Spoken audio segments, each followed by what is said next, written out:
যার মধ্যে মায়া আছে তার মধ্যে দয়াও আছে। আর যারা আপন করে আদর করে, বিশেষ করে যারা বেশি আদর করে তারে মায়াও করে। এই জন্য আপন করে আপন হাতে নিজ কুদরতি হাত দ্বারা আমাদের এই চেহারা বানাইয়া দেহটাকে সুন্দর করে আকার আকৃতি দিয়া পৃথিবীর মধ্যে প্রেরণ করেছে। সুবহানাল্লাহ। আল্লাহর কুদরতি হাত চেহারার মধ্যে লাগার কারণে একজনের চেহারা আরেকজনের মিল নাই। হ্যাঁ, মিল আছে নেই? হাজারো যদি চেষ্টা করেন কারো মিল থাকবে না। যদিও মিল হয়ে যায় কোন রকম, নাক নাইলে একটা সমস্যা থাকতে পারে, নাইলে চোখের কোনো কিছুর একটা সমস্যা আছে, বলতে পারে যে তার মতো লাগে এমন শব্দ, কিন্তু ডাইরেক্ট ভাবে বলতে পারবে না সে এরই মতোই শব্দটা ব্যবহার করতে পারবে, মতো বলতে পারে। কেন? মানুষ এইরকম চেহারা, বিভিন্ন রকমের বিভিন্ন চেহারা, কারোর সাথে মিল নাই। এই জন্যই আল্লাহ পাক রব্বুল আলামিন নিজ কুদরতে হাত দ্বারা এই চেহারার মধ্যে একটা মোড় দিয়েছেন। এই মোড় দেওয়ার কারণে, আল্লাহর কুদরতে হাত লাগার কারণে চেহারাটা ভিন্ন রূপ দিয়ে মানুষকে এই পৃথিবীর মধ্যে প্রেরণ করেছে। আল্লাহ ইচ্ছা করলে সব করতে পারে। এই জন্য আপনারা খেয়াল রাখবেন, কারো সন্তানকে বা কাউকে গালের মধ্যে থাপ্পড় দিবেন না, এটা আল্লাহ রাসূল নিষেধ করেছে। গালের মধ্যে আঘাত দিতে নাই, গালের মধ্যে আঘাত দিতে নাই। আমরা অনেকে দুষ্টামি করে গালের মধ্যে থাপ্পড় মারি না, থাপ্পড় দিবেন না।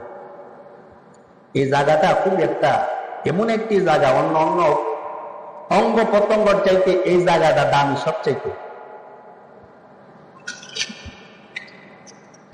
আজ পর্যন্ত দেখছেন কারো নাক ছিদ্র হইতে? আজ পর্যন্ত দেখেছেন কারো গাল ছিদ্র হইতে? হয়তো চোখ নাই, এটা হয়তো আল্লাহ ভালো জানে কার কেন চোখ দিছে না। হয়তো মার কারণে, নয়তো বাবার কারণে সন্তানের উপরে আসর পড়ে। মা যদি ভালো হয় সন্তান ভালো হবে।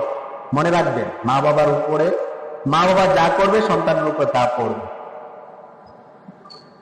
আমরা যেমন মিলামিশার ক্ষেত্রে সহবাসের কিছু আদব আছে। সহবাসের ক্ষেত্রে কিছু আদব আছে, ওই আদবে সহবাস করতে হবে। আমরা এমন আছি যারা আমরা আদবের সাথে সহবাস করি নাই, যা ইচ্ছা তাই ব্যবহার করে সহবাস করে থাকি। এটারও সন্তানের উপরে তাসির পড়ে। সহবাসের ক্ষেত্রে গিয়ে কি সন্তানের উপরে তাসির পড়ে। সহবাস করতে গেলে আপনি মশারির কোন একটা আড়ালে মশারি টাঙ্গাইয়ে ওই মশারির ভিতরে সহবাস করতে হবে, স্বামী স্ত্রী মিলন করতে হবে আদবের সাথে, সুন্দরভাবে, নম্র ভদ্রভাবে, যেটা করা আল্লাহ রাসূলের বিধান মতো।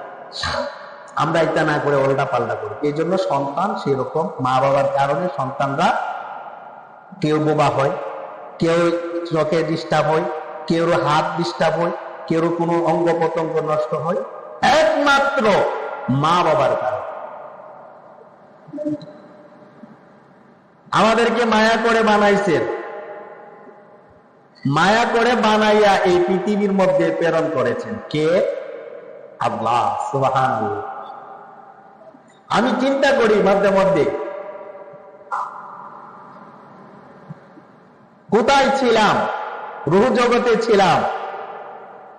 রূহ জগতে আপনার সাথে আমার সাক্ষাৎ হয়েছিল। রূহ জগতে যার সাথে সাক্ষাৎ হয়েছে, দুনিয়াতে আসার ফলে সে বান্দা তার সাথে সাক্ষাৎ হবে মরার আগ মুহূর্তে হইল। কি কইছি বুঝতে পারছেন? রূহ জগতে যদি আমার আপনার সাথে ঝগড়া হয়ে থাকে, দুনিয়াতে আসার ফলে আপনি আমার সাথে ঝগড়া হবে।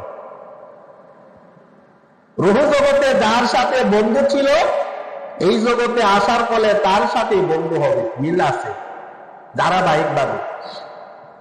এখন বলতে পারেন হুজুর আমি তো আইছি আজকে আর হেতায় বছর 2 বছর পরে না, আপনাকে আল্লাহ পাঠাইবেন এমনই ভাবে তার মাধ্যম ধরে তার সাথে যেন তার সম্পর্কটা হয় এবং দেখা হয়, সাক্ষাৎ হয়। এই চিন্তা আপনি করতে হবে না, এটা আল্লাহ ভালো জানেন। সুবহানাল্লাহ। এই রুহ জগতে ছিলাম, রুহ জগৎটা যেন একটা কেমন একটা জগৎ ছিল, সেখানে আমরা চলাফেরা করেছি, একের সাথে আরেকজনে মিলামিশা করেছি। আবার রুহ জগৎ থেকে আল্লাহ পাক রব্বুল আলামিন মায়ের একটা জগৎ আছে, আসেনি? আছে না? পেটের মধ্যে মায়ের একটা জগৎ আছে, এই জগতের মধ্যে আমরা আইছি। এই জগৎটারে যেন আমরা কত বড় মনে করতাম, আল্লাহ ছাড়া আর কেউ জানতো না। হিসাব করলে কত বড় একটা, ছোট একটা, তাই না?